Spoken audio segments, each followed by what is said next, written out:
కాండము 20వ అధ్యాయము. మొదటి నెల యందు ఇశ్రాయేలీయుల సర్వసమాజము సీను అరణ్యమునకు రాగా ప్రజలు కాదేశులో దిగిరి. అక్కడ మిరియాము చనిపోయి పాతిపెట్టబడెను. ఆ సమాజమునకు నీళ్లు లేకపోయినందున వారు మోషే అహరోనులకు విరోధముగా పోగైరి. జనులు మోషేతో వాదించుచు, అయ్యో, మా సహోదరులు యెహోవా ఎదుట చనిపోయినప్పుడు మేమును చనిపోయిన యెడల ఎంతో మేలు. అయితే మేమును మా పశువులను ఇక్కడ చనిపోనట్లు ఈ అరణ్యంలోనికి యెహోవా సమాజమును మీరేలా తెచ్చితిరి?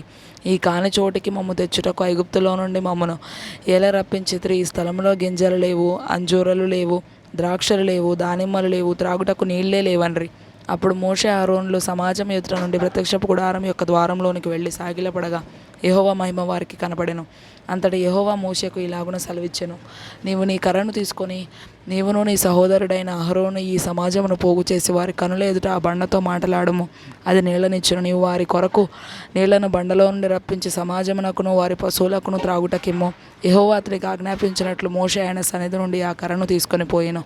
తరువాత మోషే అహరోనులు ఆ బండ ఎదుట సమాజమును పోగు చేసినప్పుడు అతడు వారితో, ద్రోహులారా వినుడి, మేము ఈ బండలో నుండి మీ కొరకు నీళ్లు రప్పింపవలనా అనెను. అప్పుడు మోషే తన చెయ్యి ఎత్తి 2 మార్లు తన కర్రతో ఆ బండను కొట్టగా నీళ్లు సమృద్ధిగా ప్రవహించెను. సమాజమును పశువులను త్రాగెను. అప్పుడు యెహోవా మోషే అహరోనులతో, మీరు ఇశ్రాయేలీయుల కన్నుల ఎదుట నా పరిశుద్ధతను సన్మానించినట్లు నన్ను నమ్ముకొనక పోతిరి గనుక ఈ సమాజమును నేను వారికి ఇచ్చిన దేశంలోనికి మీరు తోడుకొని పోరని చెప్పెను. అవి మెరిబా జలమనబడెను. ఎలయనగా ఇశ్రాయేలీయులు యెహోవాతో వాదించినప్పుడు ఆయన వారి మధ్యను తన్ను పరిశుద్ధపరచుకొనెను. మోషే కాదేశు నుండి ఏదోము రాజు నొద్దకు దూతలను పంపి, నీ సహోదరుడగు ఇశ్రాయేలు అడుగునదేమనగా, మాకు వచ్చిన కష్టము యావత్తును నీకు తెలిసినది. మా పితరులు ఐగుప్తునకు వెళ్ళిరి. మేము చాలా దినములు ఐగుప్తులో నివసించితిమి. ఐగుప్తీయులు మమ్మను మా పితరులను శ్రమ పెట్టిరి. మేము యెహోవాకు మొరపెట్టగా ఆయన మా మొరను విని దూతను పంపి ఐగుప్తులో నుండి మమ్మను రప్పించెను. ఇదిగో, మేము నీ పొలిమేరల చివర కాదేశు పట్టణంలో ఉన్నాము. మమ్మను నీ దేశమును దాటిపోనిమ్ము. పొలములలో బడి అయినను ద్రాక్ష తోటలలో బడి అయినను వెళ్ళము. బావుల నీళ్లు త్రాగము. రాజమార్గమును నడిచిపోయేదము. నీ పొలిమేరలను దాటు వరకు కుడివైపునకైనను ఎడమవైపునకైనను తిరగకుండా పోయేదమని చెప్పించెను.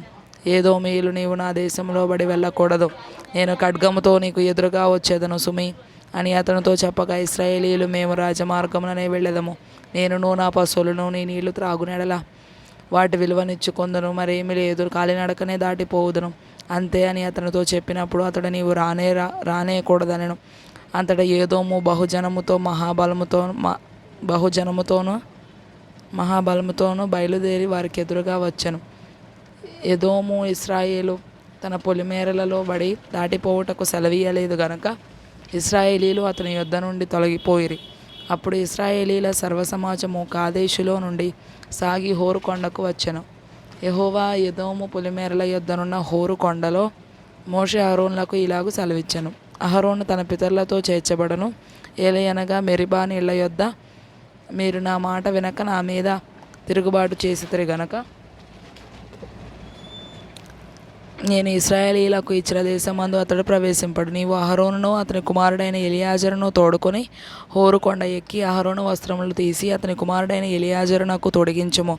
అహరోను తన పితరులతో చేర్చబడి అక్కడ చనిపోవును. యెహోవా ఆజ్ఞాపించినట్లు మోషే చేసిన సర్వసమాజము చూచుండగా వారు హోరు కొండనెక్కిరి.